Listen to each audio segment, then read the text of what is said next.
Bonsoir à tous. Alors, je vais me présenter en quelques mots. Je pensais plutôt partir direct, vous raconter ce que je fais.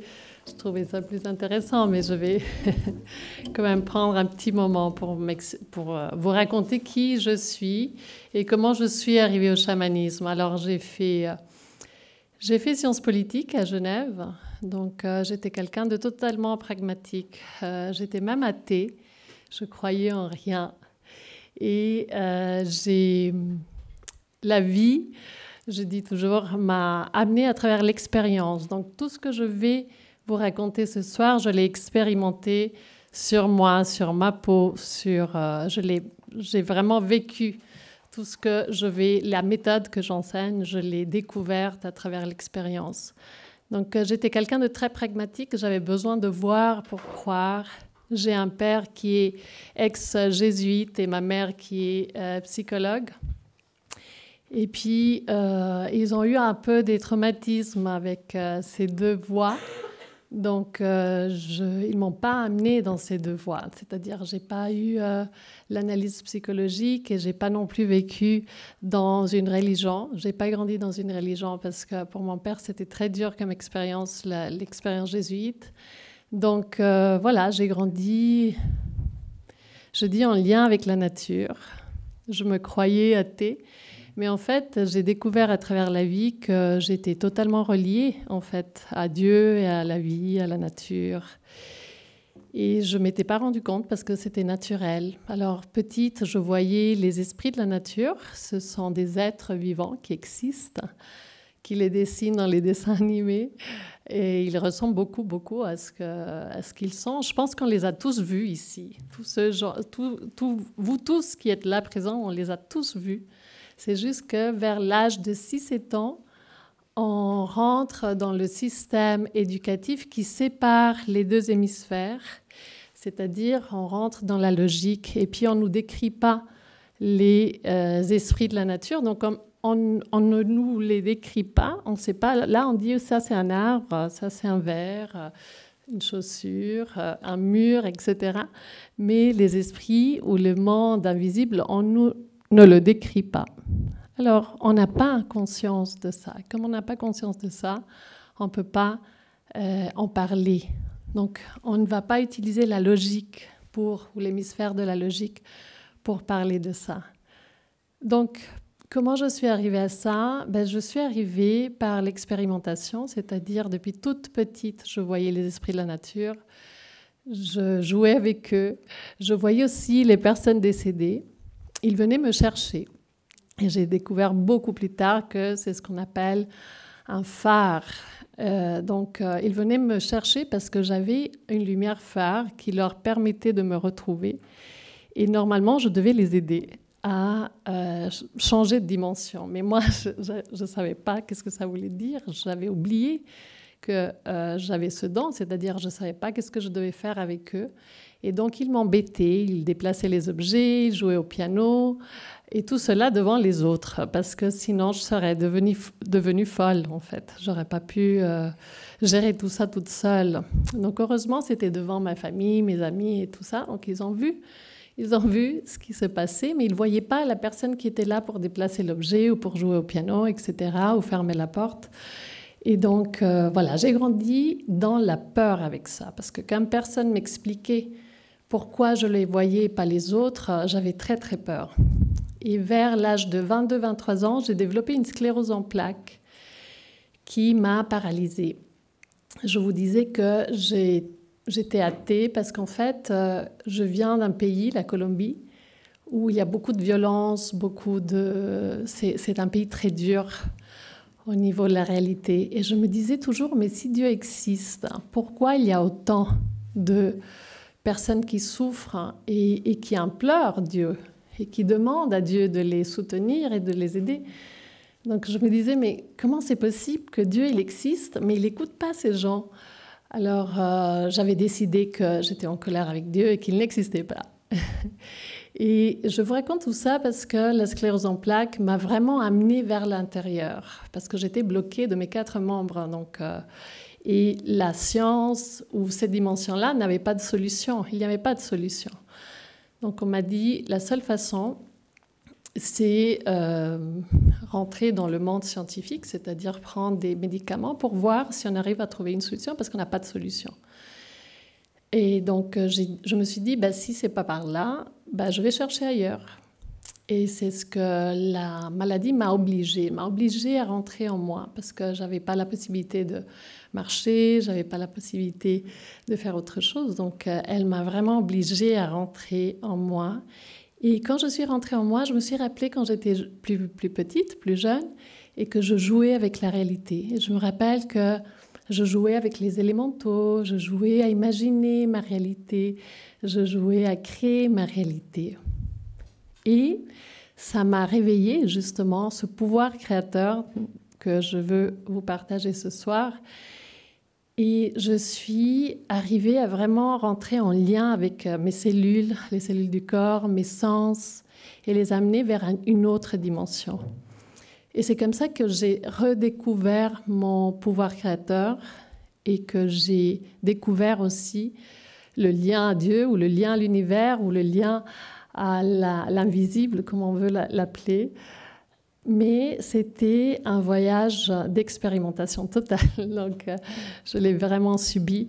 Mais comme je l'ai subi, je peux vous le raconter clairement parce que j'ai vécu ce que c'est être de déjà nier la maladie, ensuite de ne pas l'accepter, ensuite de positiver, ensuite de... Voilà, tout ce qu'on passe quand on veut créer ou on veut créer un changement ou on veut créer autre chose dans notre vie. Donc j'ai vraiment vécu qu'est-ce que ça veut dire changer d'état, changer de situation, surtout une situation qui nous contracte, qui nous coince. Et c'est ce que je vous présente ce soir. Je vais vous présenter, donc le titre c'est « Retrouver votre pouvoir créateur ». Pourquoi le retrouver et qu'est-ce que c'est un pouvoir créateur? Alors, il faudrait déjà comprendre que nous sommes ici dans une dimension que j'appelle la 3D, où on peut comprendre pourquoi, parce qu'il y a 3 dimensions. La 3D, donc c'est une dimension qui, on appelle aussi cette dimension, on est là sur cette planète qui s'appelle la planète mère. Et pourquoi on l'appelle la planète mère? Parce que là, on est dans un utérus. On est dans un utérus qui se contracte. Qu'on soit au courant ou pas, on est en train de voyager à une vitesse énorme. On n'est peut-être pas au courant de cette vitesse parce qu'on ne se rend pas compte. Et la Terre, elle est en train de tourner sur elle-même, mais aussi de voyager en même temps. Et nous aussi, on est en train de tourner sur nous-mêmes. On ne se rend pas compte, mais on tourne. Et on voyage aussi. Et ce voyage, c'est le voyage vers la conscience. Et la conscience... On vient ici parce que la conscience, elle doit être réveillée. On n'est pas tous réveillés. Donc, ce que je vais vous expliquer ce soir, c'est pour tout le monde, mais ce n'est pas pour tout le monde. Qu'est-ce que ça veut dire? Ça veut dire que, comme dans la biologie, on est bébé. Et on a un processus pour devenir des enfants, et ensuite des ados, et ensuite des adultes. Donc, ce que je vais expliquer, ça ne va pas parler à tout le monde parce qu'on n'est pas tous dans la même conscience. C'est-à-dire, il y a des êtres qui sont encore dans la phase bébé ou dans la phase enfant. Et dans la phase bébé et enfant, on veut que jouer, on veut profiter. Et c'est bien, c'est très important. Donc, cette méthode, elle est pour tout le monde. Et tout le monde va arriver un jour à cette méthode, mais elle n'est pas pour tout le monde. Donc, ne vous sentez mal si jamais ça ne vous parle pas. C'est pas grave, c'est comme ça. Ça va venir plus tard. Donc, la méthode, elle vous permet, ce que j'enseigne, c'est de réveiller ce pouvoir créateur. Pourquoi? Parce que justement, quand on est enfant, on est comme dans un état de transe, on profite, on découvre la vie, on est dans un autre état de conscience. Et quand on grandit, on se réveille, on dit mais pourquoi je suis là? Qu'est-ce que je veux de ma vie? On se pose des questions, ok? Et donc il faut retrouver ce pouvoir créateur. Qu'est-ce que ça veut dire pouvoir créateur? Nous avons 4 pouvoirs en réalité, qui sont les pensées, les mots, les émotions et l'énergie sexuelle. Ce sont comme des bras qui sont en train de changer le plasma. Le plasma, c'est un mot scientifique qui représente simplement l'énergie qui est autour de nous, qui est neutre. Si vous faites comme ça, vous, ici, maintenant, vous allez sentir qu'avec ce mouvement, on réveille de l'air, on bouge les particules qui sont autour de nous. Okay? Quand moi, je parle, je suis en train de faire bouger le plasma qui est autour de moi et je le transforme en son. Donc, quand je pense, je parle, j'ai des émotions et mon énergie sexuelle. L'énergie sexuelle, ce n'est pas l'acte sexuel seulement.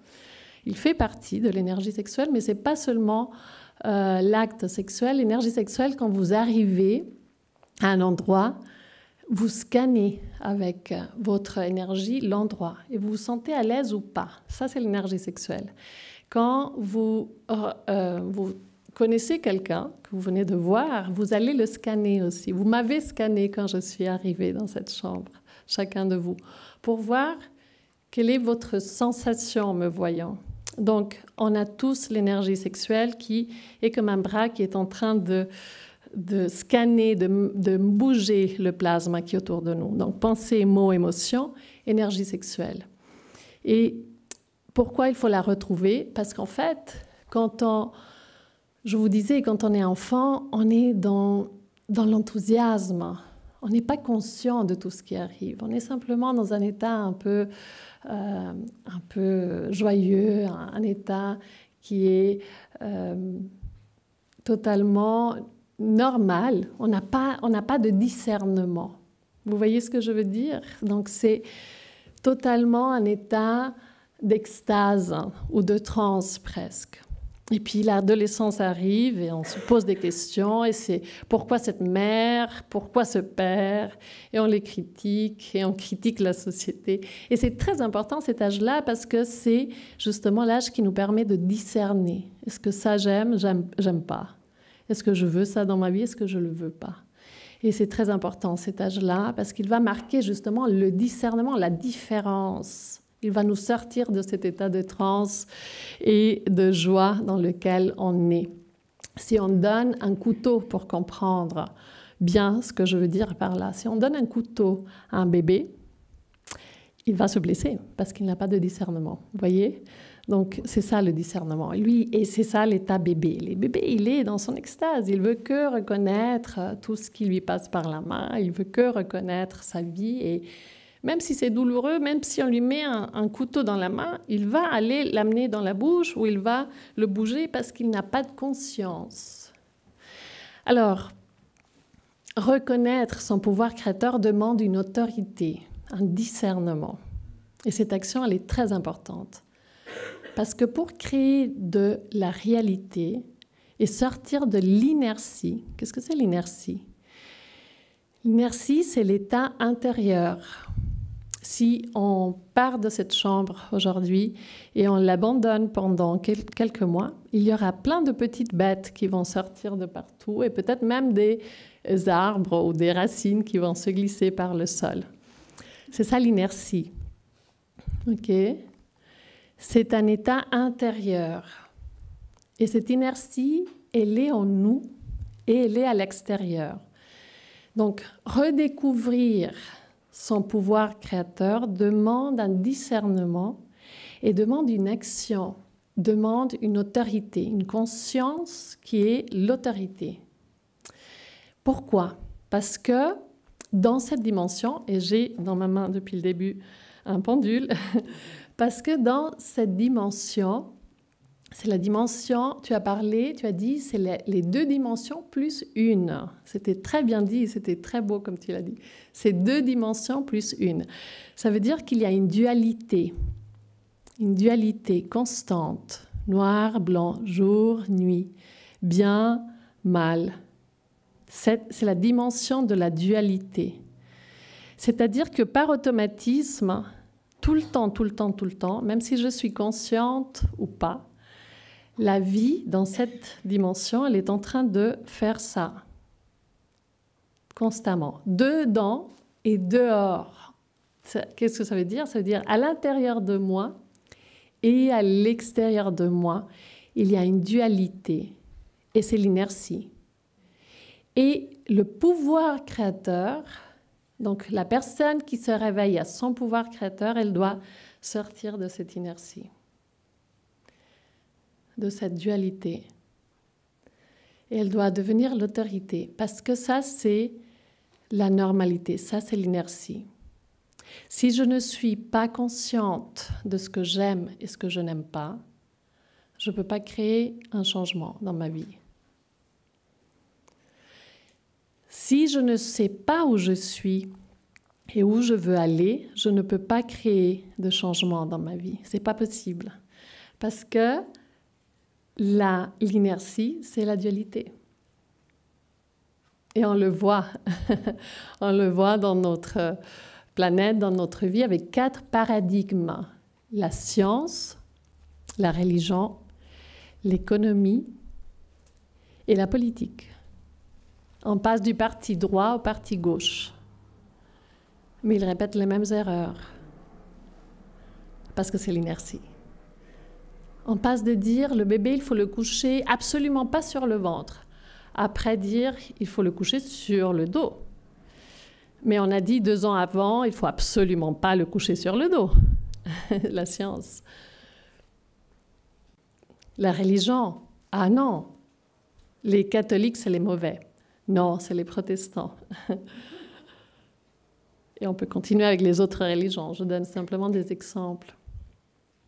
Si vous observez, cette dimension, elle est duale, totalement duale. C'est-à-dire, si j'ai pointé l'erreur ici, par inertie, je vais aller vouloir aller ici. C'est ce que les enfants, vous avez tous été, on a tous été des enfants, on a dit « Jamais je serai comme ma mère. Jamais je serai comme mon père. » Quelques années plus tard, donc on a dit « Pas ici, on va là. » Et qu'est-ce qu'on est devenu? On a tous fait les mêmes erreurs que nos parents. Sauf si on a été dans le discernement et dans l'autorité. Parce que l'inertie, c'était de devenir comme ma mère et comme mon père. Est-ce que vous le voyez? C'est le jeu de la vie, c'est une inertie.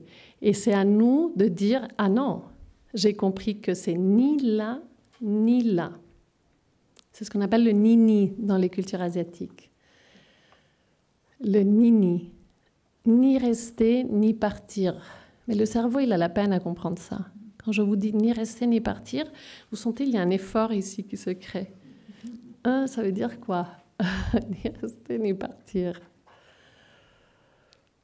Ben, c'est ça. Ça, c'est l'autorité. Et c'est un muscle. L'autorité, c'est un muscle qu'il faut entraîner parce qu'on n'a pas été éduqué à ça. On n'a pas été éduqué à être conscient. On a été éduqué à ou se battre, ou se plier. Ou on accepte la réalité comme elle est, ou on positivise, on va positiviser, ça ne marche pas non plus. Ou on va se battre, mais ça ne marche pas non plus, parce qu'on est dans la dualité. Donc, vous voyez, le cerveau, il a la difficulté à comprendre ça. Il se dit, mais alors, qu'est-ce que je fais? Parce que lui, il a l'habitude d'être dans la dualité. Le cerveau, il est constamment dans la dualité. On appelle ça, dans notre culture occidentale, l'ego. L'ego, c'est une partie de notre cerveau qui travaille dans la dualité. Et pourquoi il travaille dans la dualité? Parce qu'il s'occupe de plein de choses. Il s'occupe de... Là, par exemple, je suis en train de respirer, en même temps de penser, de vous parler. Il y a mon corps qui bat. Et je ne suis pas en train de compter 1, 2, 3, corps, vas-y. Ou, s'il te plaît, corps, respire. C'est l'ego qui s'en occupe. C'est-à-dire, c'est une partie de mon cerveau qui est dans l'automatisme pour la survie. Mais on lui a donné la conscience aussi. Et la conscience ne peut pas être... on ne peut pas lui donner cette autorité, ce rôle. Parce que lui, il va la rendre une inertie. Donc, si j'aime pas ça, cette partie-là, il va m'amener par automatisme ici. Et c'est à moi d'être l'autorité, de dire non, regardez mon pendule. Pourquoi il bouge de façon duale? Est-ce que vous me suivez? Ou je vous ai perdu? Pourquoi il bouge de façon duale? C'est la même ligne. C'est la même ligne. Et pourquoi c'est la même ligne? Ah? Est-ce que c'est automatique? Est-ce qu'il y a une impulsion? Regardez. Pourquoi il bouge?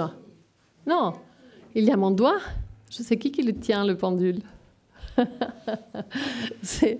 C'est-à-dire que s'il n'y a pas ce point-là, il n'y a pas de mouvement dual. Vous le voyez? Donc il y a ce qu'on appelle une tercéité. Les religions, elles ont parlé de ça en tant que trinité. C'est dans la trinité la solution. C'est pas ici. Et nous, on passe toute notre existence à vouloir régler le problème ici. Mais du coup, par inertie, on passe d'un côté à l'autre. Et la solution, c'est « Ah, mais il y a un point d'ancrage ». C'est quitter la dualité et aller dans la trinité, la tercéité.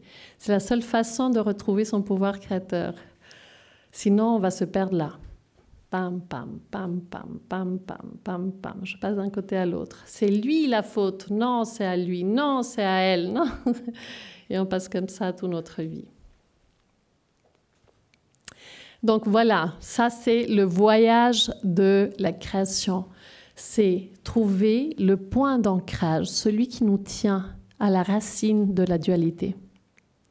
C'est ça mon travail, c'est ce que je fais avec les clients qui viennent me voir. Ils me donnent l'information du problème, parce que le problème, comme dans les mathématiques, dans le problème, il y a la solution.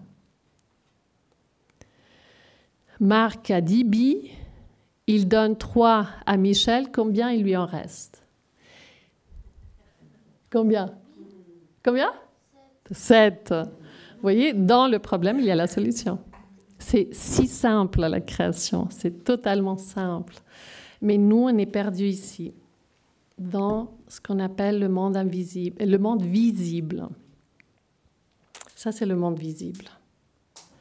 Ça, c'est ce que nos 5 sens perçoivent, et on est perdu ici. C'est sa faute, non, c'est la sienne, non, c'est la mienne, non, c'est la tienne. Donc, on est à l'infini ici, et ici, c'est à l'infini. Et pour sortir de là, il faut être l'autorité qui va et qui a un autre regard, le regard de la tercéité, qui retrouve ce point d'ancrage, et du coup, il arrête la dualité. Ça, c'est le voyage de la conscience. C'est sortir de ce monde qui nous emprisonne et qui est à l'infini dans la dualité pour trouver cette autre dimension, la trinité ou la tercéité, et qui va nous donner la solution qui est totalement simple. Vous décrivez le problème et dans le problème, vous avez la solution. Mais c'est tellement simple qu'on n'a pas l'habitude. Dans notre vie, dans notre société, on a l'habitude de se compliquer la vie. Donc on va passer des années, voire des vies, si vous croyez dans les vies, c'est égal. Ce n'est pas nos croyances qui créent la réalité, dans le sens qu'on peut croire tout ce qu'on veut, mais c'est ce qu'il y a dans notre bagage qui va créer vraiment la réalité. Moi, je peux penser, je peux dire, je veux être multimilliardaire. Tout le monde peut le penser ici. Mais est-ce que tout le monde est multimilliardaire? Moi, je peux dire, je veux être en pleine santé. Mais est-ce que c'est cette pensée-là qui va m'amener à la pleine santé? Non. Parce qu'il y a une inertie. Et l'inertie, elle est automatique. Elle est constamment en train de créer la réalité. Si je veux sortir d'un problème de santé, je dois être l'autorité qui vient quitter le point d'ancrage ici, le changer et créer une autre dualité, parce qu'on est dans le monde de la dualité. Si je me lève maintenant et je bouge devant vous, vous allez sentir que quand je bouge, il y a une énergie opposée. Vous pouvez le sentir quand vous attendez un train, il passe à 200 km/h, vous sentez l'énergie opposée qui va contre vous. Vous l'avez déjà vécu? Donc, à chaque fois qu'on crée un mouvement, pensée, mot, émotion, énergie sexuelle, on est en train de créer l'énergie opposée. C'est une inertie. Et c'est un automatisme qui est à l'extérieur de nous et à l'intérieur de nous. Pour le quitter, il faut être une autorité, développer le muscle du discernement. Si on n'a pas ce muscle, on ne pourra pas reconnaître qu'on est dans une mise en scène ici, qu'on s'est perdu. Donc on regarde le doigt au lieu, le doigt qui pointe le problème. On regarde le doigt qui pointe le problème au lieu d'aller voir le problème. Le problème, c'est la solution. Tu as donné tout de suite la solution. Dans le problème, il y a la solution, toujours. C'est si clair, c'est si facile. Et c'est ce que j'ai reconnu avec la sclérose en plaques. Quand j'ai compris qu'il y avait une géométrie, il y avait des moments où ça s'empirait et j'ai cueilli ces moments. Je les ai décrits.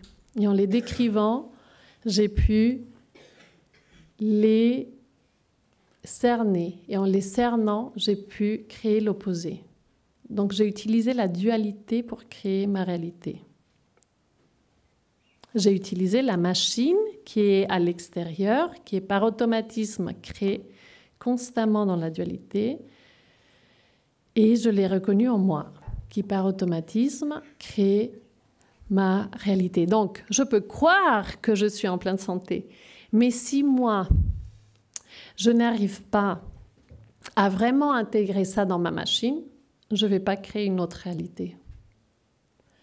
La seule façon de créer un changement, c'est comprendre qu'il y a toujours une dualité, toujours, ça fait partie du jeu.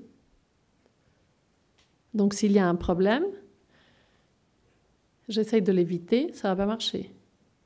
S'il y a un problème et j'essaye de lutter, ça ne va pas marcher non plus, parce que je suis encore là.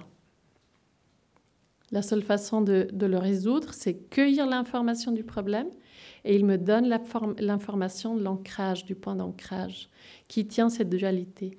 Et du coup, créer une nouvelle dualité. Mais je vais créer une nouvelle dualité. Je vais enlever ce point d'ancrage et moi, j'ai créé la dualité de la santé. Mais il fallait quitter d'abord cette autre dualité. C'est une dimension duale. Je dois le considérer dans ma création. Si je ne le considère pas, c'est de la folie. Donc je peux penser à tout ce que je veux, je peux positiver. Ou je peux être en colère et dire « Ah non, jamais, mais pourquoi on accepte ça ?» Mais ça ne va pas changer. La seule façon, c'est d'aller ici. Alors c'est tellement simple que notre cerveau ne le comprend pas. Je suis sûre que vous êtes en train de dire « Mais comment je fais ça ?» Mais c'est très simple. C'est simplement décrire le problème. Et dans le problème, il y a la solution. Vous décrivez spécifiquement le problème. Qu'est-ce qui m'embête dans ma réalité? Et quand vous le décrivez, vous êtes en train de décrire le mouvement dual. Vous êtes en train de décrire ce qui se passe par automatisme. Et quand vous le décrivez et que vous le reconnaissez, Socrate disait « Connais-toi toi-même et tu connaîtras la vérité ». Ou « Connais-toi toi-même et tu connaîtras les 4 dieux ». Moi, je dis les 4, il a dit les dieux et l'univers. Et moi, je dis les 4 dieux et ton univers. Connais-toi toi-même et tu connaîtras les dieux et l'univers. Quand tu te connais toi-même et tu as compris quelle est ton inertie, où la vie t'amène toujours, à chaque fois, par inertie, tu peux le considérer. C'est les 4 points d'ancrage. Il y en a 4, je peux déjà vous dire. Il y en a 4, on en a tous 4 points d'ancrage. Si vous observez votre vie, vous allez trouver que la vie vous amène toujours à 4 points, à 4 situations. Ces 4 points d'ancrage vous donnent, connais-toi toi-même et tu connaîtras la vérité, vous donnent la vérité. Et quand vous la connaissez, vous ne perdez plus le temps ici. Parce que c'est une guerre qui n'a pas besoin, c'est une guerre qui vous fait perdre l'énergie vitale. Il faut aller ici et changer le point d'ancrage. Et donc, vous allez créer une nouvelle réalité, de nouveau dans la dualité, parce que c'est une loi, c'est une inertie, ça se passe comme ça. Et simplement créer une nouvelle réalité. Ok, donc reconnaître son pouvoir créateur, c'est reconnaître que nous sommes responsables. Si on ne reconnaît pas la responsabilité et qu'on dit c'est la faute à lui, à ce politicien-là, ou c'est la faute à ma mère parce qu'elle m'a dit ça quand j'avais 4 ans. Donc la seule façon de générer un changement, c'est reconnaître sa responsabilité. Qu'est-ce que ça veut dire ? Ça veut dire que je reconnais que je suis le seul ou la seule qui peut changer sa réalité. Si je me perds dans la dualité, ici, je perds mon énergie vitale. Parce que ce n'est pas ça qui est en train de créer le mouvement dual, c'est ça. C'est ce point d'ancrage. Et si je reconnais qu'il est en moi, que ma vie m'amène toujours à ces 4 points d'ancrage, je peux les considérer et ma vie devient un jeu. Un jeu dans lequel je ne me perds plus dans le drame, mais dans lequel je vais aller simplement comme autorité, comme conscience, qui a un discernement. Ah, j'ai compris que ce n'est pas ici que ça se passe. Le pendule, il bouge parce qu'il y a un point d'ancrage. Mais s'il n'y a pas de point d'ancrage, il ne peut pas bouger. Donc si j'enlève ce point d'ancrage, je vais pouvoir changer ma réalité. Mais attention, le point d'ancrage va se recréer parce que c'est une dimension duale. Jour, nuit, bien, mal. Mon inconscient, ou plutôt, ma logique me dit constamment « Ah non, c'est à cause de ma mère qui a dit ça à 4 ans. » Je cueille cette information, je la décris, c'est à cause de ma mère que j'ai ça. Et là, je vais vous donner une partie qui va vous permettre de comprendre qu'est-ce que ça veut dire changer la réalité et reconnaître son pouvoir créateur. Notre cerveau, je vous ai dit, je suis sûre que nous tous, nous avons vu les esprits de la nature quand on était plus jeunes. C'est juste qu'à l'âge de 6-7 ans, on a totalement oublié cette partie-là de notre conscience. Et on l'a rendu inconscient. C'est-à-dire on a séparé les 2 hémisphères de notre tête. Et en séparant, on a rendu une partie de notre cerveau consciente et une partie inconsciente. Tout le monde me suit ? On va mettre tout ensemble à la fin, comme ça vous allez... Donc, on a séparé les 2 hémisphères. Ça veut dire qu'on a un cerveau qui est séparé en 2 et qui parle 2 langues différentes. Un, il parle la langue de la logique et l'autre, pas du tout. Et pour créer et pour avoir un pouvoir créateur, il faut mettre ces 2 langues ensemble. Si on ne les met pas ensemble, on ne peut pas changer la réalité. Parce que par inertie, la dualité nous emporte. On est là. Si on ne met pas ensemble, techniquement parlant, les 2 hémisphères, on ne peut pas jouer avec l'invisible, on est perdu dans le visible. Donc pour changer la réalité, il faut reconnaître l'inconscient ou le subconscient, qui est un cerveau qui parle une autre langue. C'est pour ça que je vous disais tout à l'heure, on peut tous penser qu'on veut être en pleine santé, on veut être hyper riche, on veut être amoureux, avoir des super amis, on veut avoir tout ce qui est magnifique, mais la réalité, elle est différente. Pourquoi elle est différente ? Parce que mon inconscient, mon subconscient n'a pas cette information-là et je dois l'éduquer. On passe 10 ans à l'école primaire à apprendre les tables de multiplication, l'alphabet, etc., etc. Et j'ai plein de clients qui viennent me dire, tu sais Paula, surtout les thérapeutes, « Oh, j'en ai marre, ça fait 3 ans, 10 ans, 20 ans, je travaille ça, et je suis toujours là. » Mais oui, parce que c'est une loi. C'est la dualité. Et c'est à vie. Et vous allez devoir travailler à vie, ça. Je dis pour les thérapeutes qui se plaignent, ils me disent, ça fait 20 ans, je travaille ça, pourquoi je suis là? Parce qu'on a, Socrate a dit, connais-toi toi-même et tu connaîtras la vérité.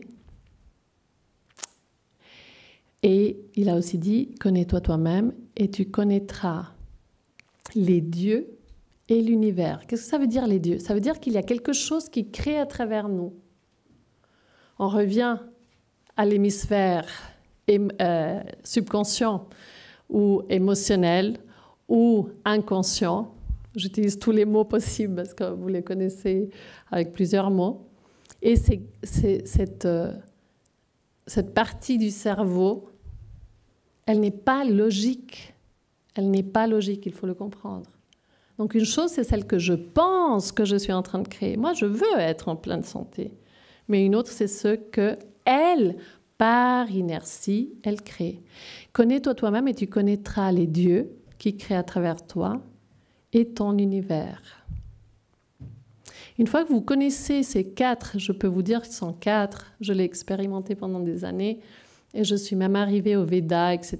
Il y a plein de cultures. Une fois que je l'ai découvert, je l'ai vu partout. Je me suis dit, mais pourquoi je ne l'ai pas vu avant? J'ai passé des années à l'expérimenter, mais ils sont 4.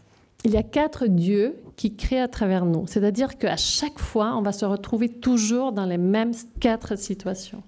Une fois qu'on les découvre, on peut jouer avec. On peut apprendre à notre inconscient, subconscient, l'opposé. Est-ce que tout le monde me suit? On est en train de créer, on a dit que la dualité existe toujours. Une fois que je découvre quel est le point qui m'embête, je vais lui décrire l'opposé. Comme ça, j'ai considéré la dualité, mais j'ai considéré aussi mon point d'ancrage. Mais pour ça, il faut une autorité, parce que l'inertie, c'est la dualité. Qu'est-ce que ça veut dire? On reprend tout ensemble, ne vous inquiétez pas. Alors, je vous ai dit, on a 2 hémisphères, ok? Un, c'est le logique. Avec le logique, je peux dire, ça j'aime, ça je n'aime pas. Tout le monde me suit là? Ok, donc je ne veux pas, par exemple, de guerre en Israël. Je ne veux pas de famine dans les pays l'Amérique du Sud ou en Afrique. Donc je décide, je ne veux pas quelque chose, avec le côté logique. Mais ensuite, il va falloir passer cette information à l'hémisphère émotionnel, à l'inconscient, au subconscient. Pourquoi? Parce que lui, il est en lien avec tous les êtres de la planète. Et il est en lien avec l'invisible. Donc si je change cet hémisphère-là, je suis en train de changer toute la réalité. Donc on a 2 hémisphères, l'hémisphère logique, qui est celui qui me permet de discerner, dans ma vie, qu'est-ce qui se passe, qu'est-ce que j'aime et qu'est-ce que j'aime pas. Mais ensuite, je dois le traduire au cerveau émotionnel parce que c'est lui qui crée la réalité. C'est le cerveau émotionnel qui est ce qu'on appelle une imprimante 3D. Dans l'imprimante 3D, on la connaît aujourd'hui. Il y a 10 ans, quand je disais ça, tout le monde disait « Ouf, elle est space, cette fille ». L'imprimante 3D, elle imprime aujourd'hui des maisons entières. Ben, nous, on a une imprimante 3D dans notre cerveau qui imprime notre réalité, toujours à travers 4 points. Si vous les découvrez, vous allez savoir qu'est-ce qui se crée à travers vous constamment par inertie. Une fois que vous avez cette information, vous pouvez la considérer. Et si elle ne vous plaît pas, générez grâce à la loi de la dualité le contraire. Et donc vous devenez un point d'ancrage de création conscient, une autorité, et vous ne subissez plus votre inertie.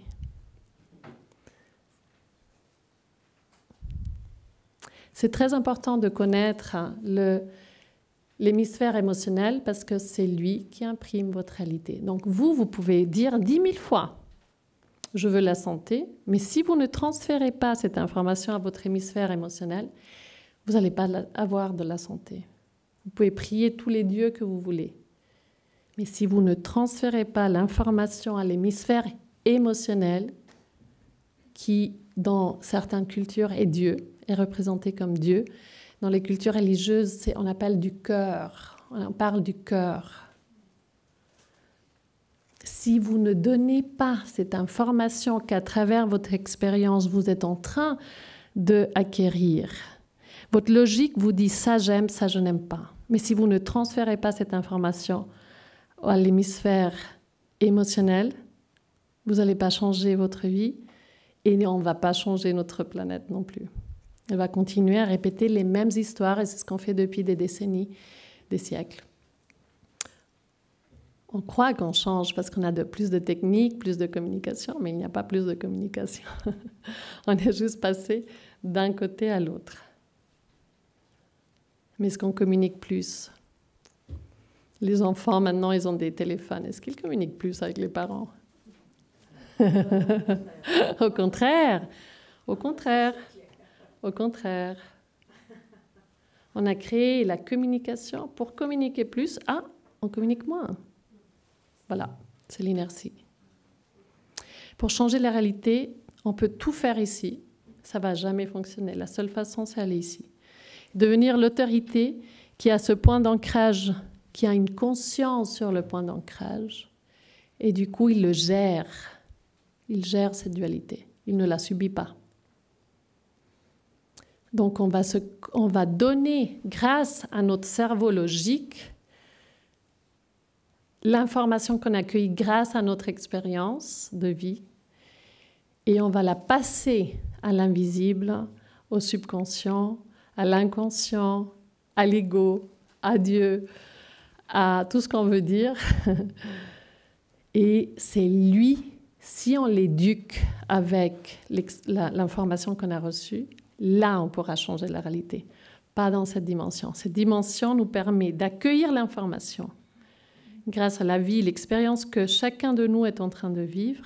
Mais ensuite, il faut apprendre à la passer à Dieu, à l'univers, à l'inconscient, au subconscient, à l'hémisphère émotionnel pour qu'il puisse amener un changement. Et comment on le fait?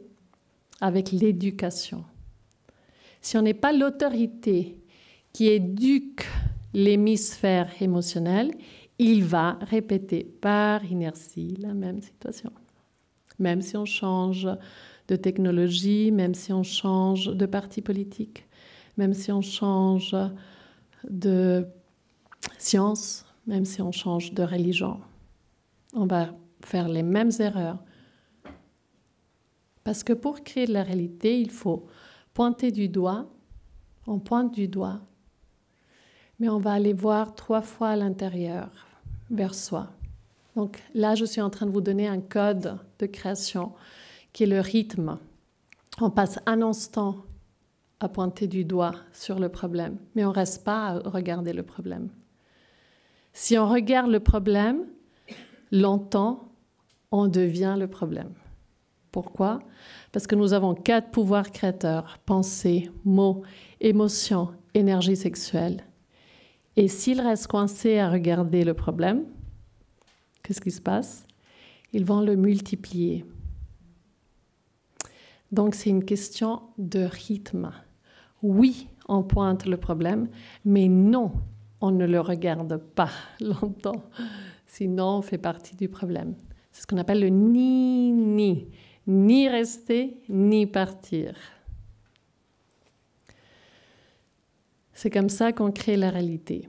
On pointe le doigt sur le problème, mais ensuite on va aller le régler en nous, pas à l'extérieur. C'est pas possible. Si moi je veux une autre chaise, là j'ai une chaise qui a un type de matériel. Si tout d'un coup j'ai envie d'une autre chaise, qu'est-ce que je dois faire? Aller chercher, en chercher une autre ailleurs. Je ne vais pas passer ma vie à détruire celle-ci. Et c'est ce qu'on fait, nous. On dit, ah, mais ce système politique, il est corrompu. Donc on y va contre. Boum, boum, boum. Mais imaginez que moi, maintenant, devant vous, je commence à détruire cette chaise. Vous allez dire, mais la pauvre, elle est folle. Ben, c'est ce qu'on fait, nous, toute notre vie. On se perd dans la matière. La matière, c'est le 4e stade de l'énergie. Il y a le plasma, qui est l'énergie 0 qui est autour de nous. L'énergie gazeuse, stade 1. Donc l'énergie plasma, c'est l'énergie 0. 1, c'est gazeux, liquide et matière. Donc il y a 4 stades, 0, 1, 2, 3. Mais je ne vais pas changer la réalité dans le stade le plus dense. Je vais aller changer dans le stade le plus subtil. L'hémisphère émotionnel, l'ego, l'univers, le lien à l'univers, le lien à Dieu, l'inconscient, le subconscient, comment on veut l'appeler, c'est lui qui a la clé pour accéder à l'invisible. Donc on a avec l'hémisphère logique l'accès à la matière parce que la matière nous donne l'information à considérer. Mais ensuite, je ne me perds pas dans la matière pour changer la réalité. Je vais dans l'invisible et je crée un nouveau état. Je vais dans l'invisible et je crée un nouveau état. Ça, c'est une inertie. Je ne peux pas la contrôler. C'est une folie de contrôler ça. Si je commence ici à détruire cette chaise, vous allez penser que je suis folle. Et si vous vous rapprochez de moi, vous me demandez pourquoi je la détruis et que je vous dis que c'est parce que je veux une autre chaise avec un autre matériel, vous allez dire, mais Paola, il fallait simplement le dire et puis aller chercher une autre chaise. Mais on ne va pas rester ici comme des fous à se battre. Hein. C'est la densité. On ne peut pas lutter contre la densité. C'est un état qui s'est créé dans le passé. Cette chaise, elle a été créée dans le passé. Donc si je veux changer cette chaise, je dois aller considérer qu'elle a été créée dans le passé. Et là, je donne une chose de plus qui n'est pas facile à comprendre. Et je dois aller dans le passé et changer cette information. Et pourquoi je dis que ce n'est pas facile ? Parce que l'hémisphère logique ne comprend pas. Comment ça, je dois voyager dans l'espace-temps et changer cette réalité ? Oui, mais avec l'hémisphère émotionnel. Parce que le logique, si moi je vous dis, maintenant on va tous voyager dans le passé, vous allez aussi me dire, mais Paola, tu es un peu folle là. Comment on va aller dans le passé ? Parce que je vous ai dit, l'hémisphère logique parle une langue et l'hémisphère émotionnel, il parle une autre langue. Et dans l'hémisphère émotionnel, il n'y a pas d'espace-temps. Donc je cueille, grâce à ma logique, l'information qui me dérange, qui nous dérange. Je la cueille ici et je l'amène à l'hémisphère émotionnel qui va changer mon passé. Et grâce au changement du passé, il va changer mon présent et mon futur. Dans l'hémisphère émotionnel, je me relie à une autre dimension qui est différente à celle qui est logique. La logique me permet de comprendre la matière. L'hémisphère logique me permet de comprendre la matière. L'hémisphère émotionnel me permet de comprendre l'invisible. Ce sont deux langages différents. On ne peut pas parler avec le logique le même langage qu'on parle avec l'hémisphère émotionnel. Tout le monde me suit ? Et c'est ce qu'on fait.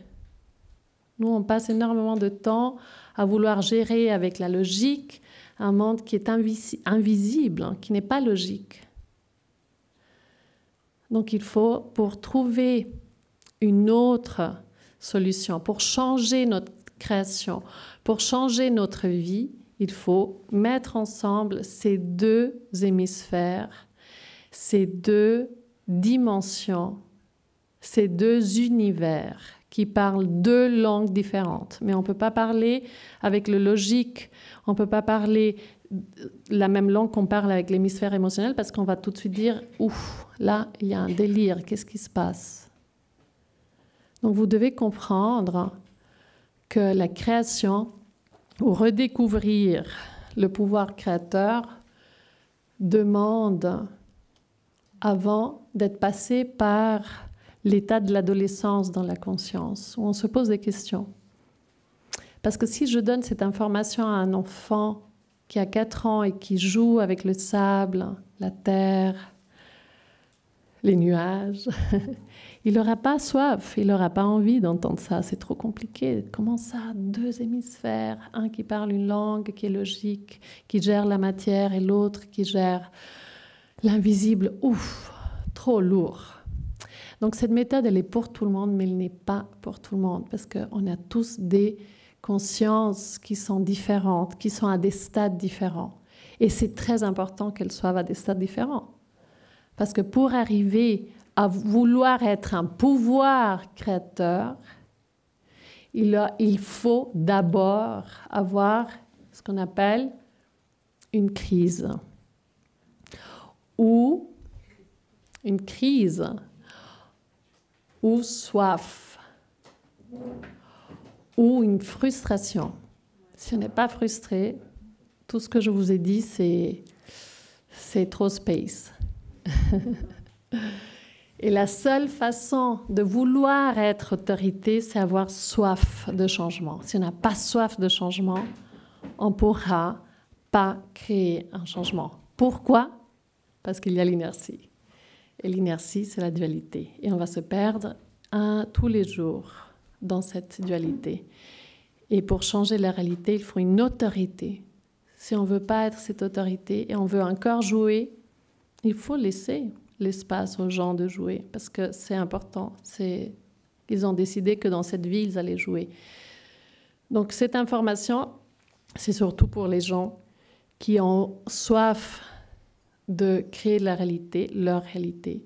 Avoir un pouvoir, pour avoir un pouvoir, il faut être dans la cohérence, dans la constance.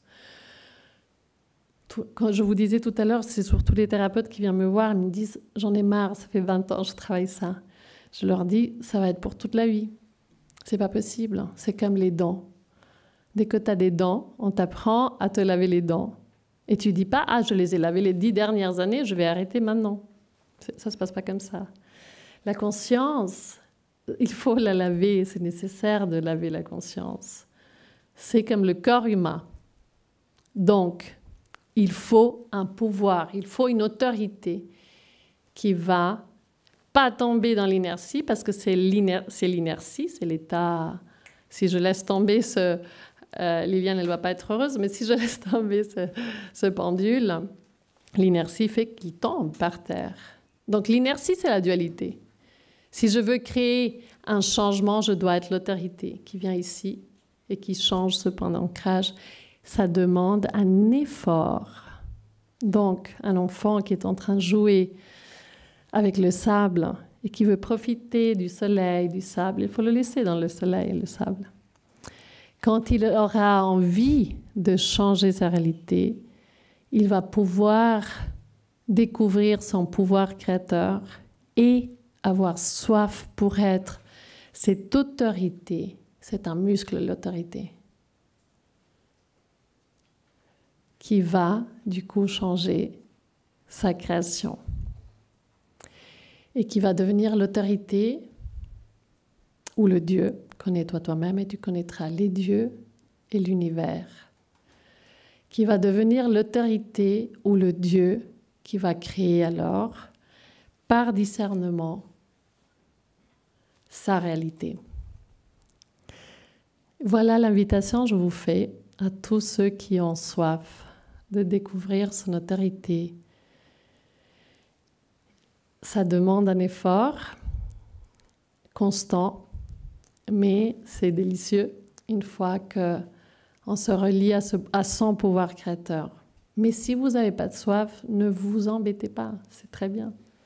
On a tous passé par l'enfance, l'adolescence. Il ne faut pas tuer les consciences qui sont dans l'enfance ou les ridiculiser ou dans l'adolescence. C'est très important, ces différents stades. Chacun de nous, il a son temps. Donc voilà mon invitation, que vous puissiez retrouver votre pouvoir créateur. Merci.